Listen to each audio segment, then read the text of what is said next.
Wealth management is not just for the wealthy. Everyone is entitled to their best retirement possible. Welcome to The Retirement Engineer with Jim Kruzan, your path to a bigger, bolder retirement. Brought to you by Kaydan Wealth Management, a firm that specializes in serving the mobility technology industry. In this podcast, we help you maximize your resources and engineer your best retirement through a process-driven approach so you can get the little things right.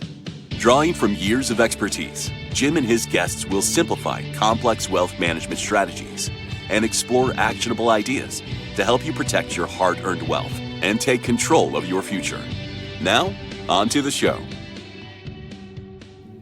Face your future with confidence and control. A retirement plan can help with that, and you don't have to be wealthy to ask a financial advisor to work with you on that plan. Your host, Jim Kruzan, has actionable steps he has used for 40 years to help clients to a bigger, bolder retirement. I'm Patrice Sikora. Jim, I have to clarify, those 40 years, are they your career or the collective experience of your team? Yeah, I'm glad to say those 40 years are all mine. I graduated from college, worked for a couple of years at a local bank, and then I got securities licensed in 1983. That is 40 years ago this year. Wow. I suppose if we were to look at the sum total of our professional team's experience, it's probably well over 100 years. That's kind of scary, but I love it. It makes me feel confident in you. I would hope so. We've seen it all. All right. Speaking of seeing it all, tell me a little bit about what you've done. Have you, what numbers or letters do you have after your name, and what kind of publications have you been in? Yeah, I'm a certified financial planner certificate. I'm also a chartered retirement planning counselor. So we're really focused more on retirement planning and building bigger, bolder retirements. We developed over the years a team of 16 individuals, and thankfully, with the help of the team, I've been able to make a number of the important lists, the Forbes, the Barron's list, other accolades along the way. But it's really not just me. It's very much a team effort. We manage client relationships on a team basis. Nobody here is on their own, developing their own practice. It's all for the benefit of Kaydan Wealth and our Kaydan Wealth clients. Well, how did you get into the business in the first place, and what makes you so passionate about this? Yeah, I had an epiphany actually in college. It really started way back in my youth. I grew up in a small town in Northwest Indiana, in an area that's often referred to as the region. It's a blue collar industrial part of the country. The big industries are steel mills and oil refineries. And our childhood home, my memories always included my mom, my dad, and siblings. And we had a grandfather, my dad's dad, and a great uncle, my dad's mother's brother, who also lived with us. And while that was somewhat strange, it worked, and it was a happy existence, but there wasn't a ton of money, and I really can't remember vacations and those kinds of things. In fact, my mom fashioned a couple of bedrooms for my grandfather and uncle in the basement, and the basement was really quite small and cramped to begin with. And then I didn't think much about it until my uncle passed away, and I asked my dad, what was the story about all this? And he said that although my grandfather, who was a tool maker, made great money in the day, he was just a horrible manager of money. In fact, my parents, as newlyweds, had to move into our childhood home. It was my grandfather's home that he was about to lose, and my parents kind of bailed that out, and that stuck with me. And then I go off to college with the idea I wanted to be a doctor. I wanted to help folk. And about halfway through my undergrad, I was reading an article in Sports Illustrated about Mark McCormick. Mark was an attorney and a sports agent, started a firm called International Management Group. And he developed this division to help his clients who were athletes to put money away, to grow wealth, to conserve wealth, so that they would have something when they left their respective sport. And I thought, wow, that is really interesting. And it was an epiphany at that moment. I thought, wow, I could help people positioning themselves for a better retirement. And it kind of melded my past with what I was hoping was my future.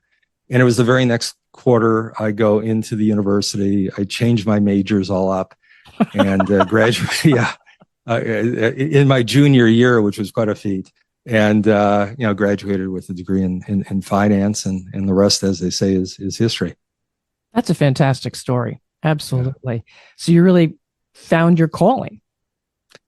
I did. We're really passionate about the retirement planning. We think everyone deserves a bigger, bolder retirement. And our job is to try to align the resources and maximize as much as we can and provide as much efficiency so they can do it. So what prompted you to do a podcast? And I'm going to ask you this one too. Why is this podcast going to be different from all the others that are out there? Yeah. It may be debatable whether the world needs another podcast, let alone another financial podcast. I think these days, a lot of advisors worry a lot more about the money, what they will have to invest, and how they will invest it. The way I look at retirement planning, it's really more of, in mathematics, there's a concept called chaos theory, where all these, at the time, unattached, unrelated decision points, which seem perhaps trivial or meaningless at the time, manifest down the road into great things. So down the road, your retirement, the bigger, bolder, more adventuresome retirement, or something that's somewhat compromised, is really directly related to a lot of these decision points that we're faced with along our journey. And in this podcast, we really want to focus in on those decision points, the strategies, tactics, techniques that can be applied, the common mistakes that hopefully can be avoided, and also provide the listener with some action items that they can take themselves and apply to their own situation in the hopes of creating a bigger, bolder retirement for themselves. Who are the people that you work with mostly? What kind of person is it?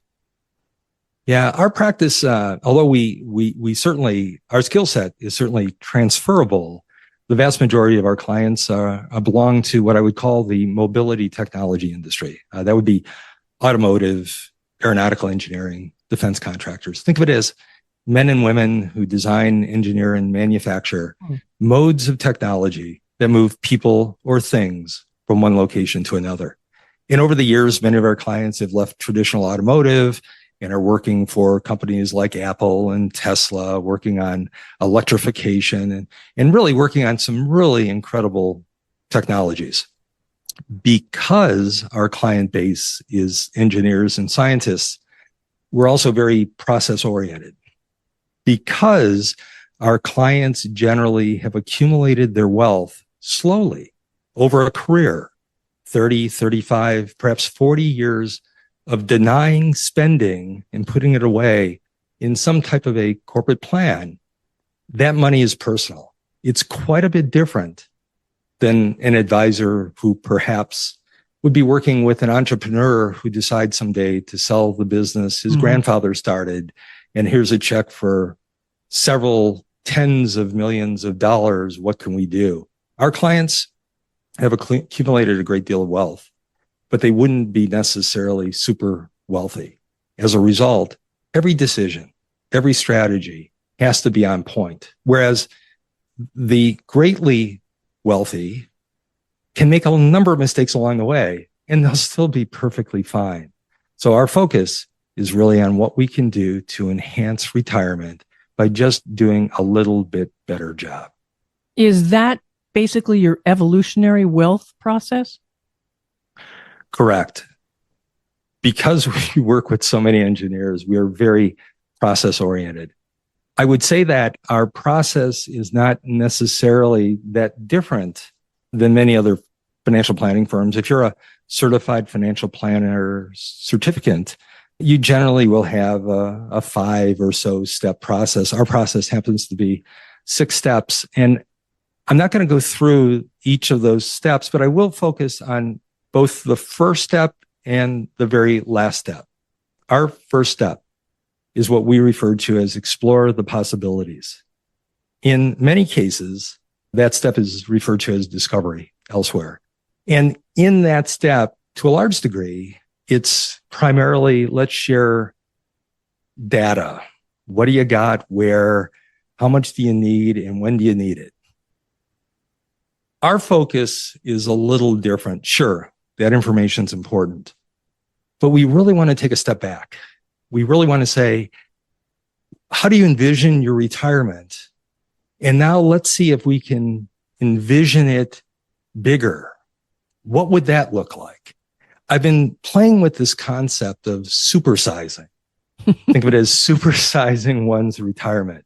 You know, you can stand in line at a Starbucks, or you can go through a drive-through at McDonald's. And for a little bit more effort, in this case, it's money, you get a bigger experience. Mm-hmm. You get bigger fries. You get a larger latte. Well, what if we applied the same idea to retirement planning? What if we more effectively used strategies, techniques, tactics? What if we did a little bit better job of avoiding common mistakes? What if we paid more attention to the investment side of the equation and avoid some common downside risk? All of those things, those efforts, may in fact supersize one's retirement and allow them significantly more experience. And at the end of the day, isn't that what retirement is all about?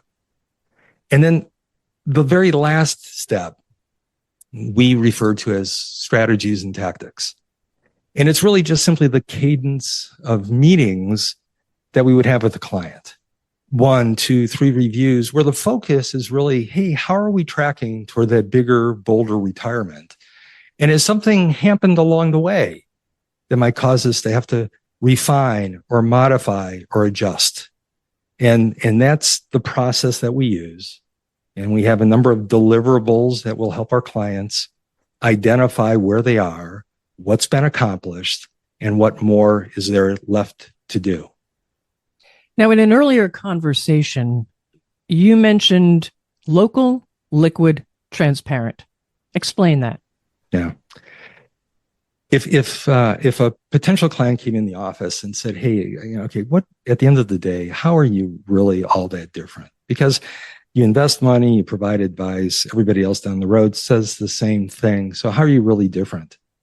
And I will often use that term, well, we're local, liquid, and transparent. And what I mean by that is these are some of the core values that we have as it relates to what we will do, what solutions we'll have for our clients. When I say liquid, what I'm referring to, or rather when I say local, what I'm referring to is the fact that we actually manage money for our clients internally. We make those decisions here in-house. We're not an advisory firm who decided to offload the investment responsibility to a third party. And that's important in my mind, because if a client said, hey, Jim, why are you doing this? Or why is the portfolio structured like so? I have 6 individuals who sit in every Monday on an investment policy meeting, and they know exactly why we did what we did because they helped formulate the strategy. Mm-hmm.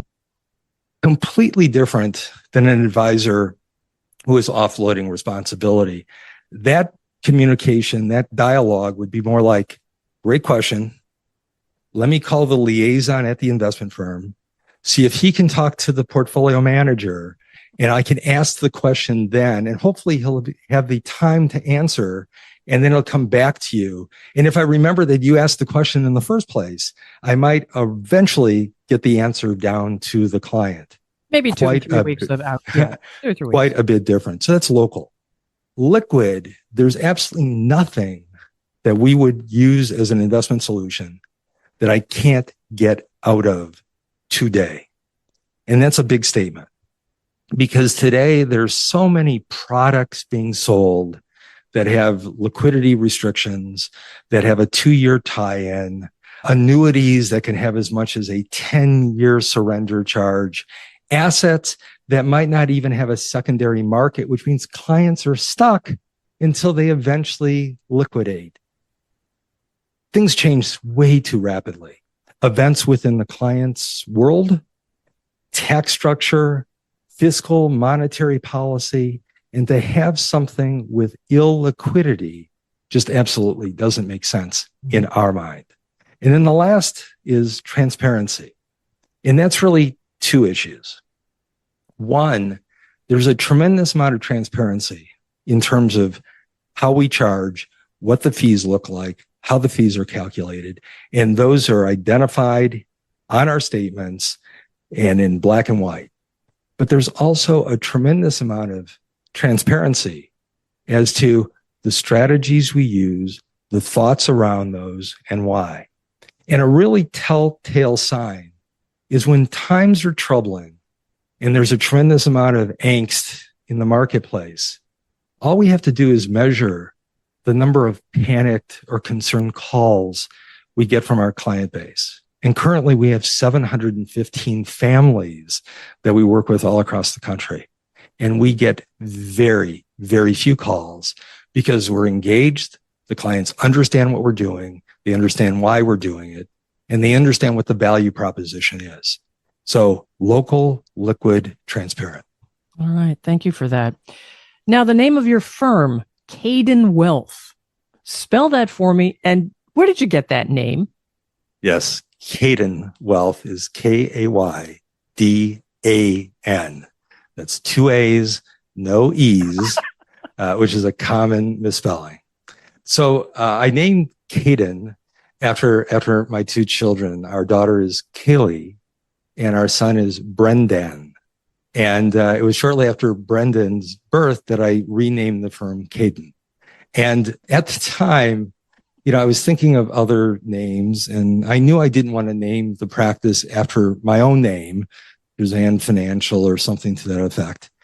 Also, at the time, it seemed like every other financial planning firm was Summit this, Apex that, Monument so-and-so, or, yes, right, exactly. Or if they were really clever, they used some obscure Greek or Latin name to mean something of greatness. And all I wanted to do is create a firm that was hopefully easy to pronounce, easy to remember, easy to spell. It doesn't mean anything to anybody, but it means the world to me. Oh, that's fantastic. I love it. And now I did say you would have actionable steps in your podcast. So let's start with this very first podcast. What is something a listener can do right now? Maybe go to your website. Do you have resources there? We do. We have a tremendous number of resources. We've been developing videos and have deliverables as well. So the best thing to do is just simply reach out, go to our website, KaydanWealth.com. Remember, Kaydan Wealth.com. You can also call us 1-800-638-6900. And you can also find us on all the social media sites. And now something else you can do to take some action. Follow or subscribe to this podcast. And make sure your friends and colleagues know about it too. All you have to do is share. Thanks for being with us. Thank you for listening to The Retirement Engineer with Jim Kruzan. Click the follow button to be notified when new episodes become available. Visit our website at www.kaydanwealth.com or give us a call at 800-638-6900. The information covered and posted represents the views and opinions of Jim Kruzan and this episode's guests, not necessarily those of Kaydan Wealth Management. The content has been made available for informational and educational purposes only. The content is not intended to be a substitute for professional investing advice. Always seek the advice of your financial advisor or other qualified financial service provider with any questions you may have regarding your investment planning.